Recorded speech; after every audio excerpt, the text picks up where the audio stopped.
வாழை விட்டுருவாடா. கண்டால சிரிச்சு என்னை அனலில் கடந்து சாப்பிட்டு சொல்லிட்டு போயிட்டா. அவளை முண்டச்சி ஆக்கி என் வீட்டில் பாத்திரங்களை வைக்கல. நான் காளியம்மா இல்லை. கடவுளே, அந்த புள்ள இத்தனை வருஷம் இவள்கிட்ட மாட்டிக்கிட்டு அவசரப்பட்டது போதும். அவளுக்குன்னு ஒருத்தன் நான் சீக்கிரம் அனுப்பி வையே.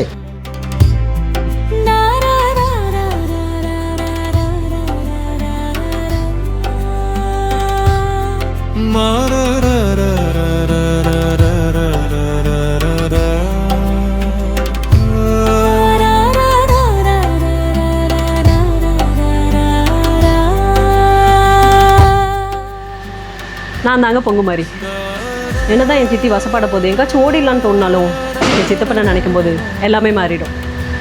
என் வாழ்க்கையில் என்ன நடக்குதுன்னு நீங்கள் தெரிஞ்சுக்கணுன்னா தீபா எக்ஸ்பிரஸ் சேனலை மறக்காமல் சப்ஸ்கிரைப் பண்ணிவிட்டு முத்தழகு பெத்த மக்க மறக்காமல் பாருங்கள்.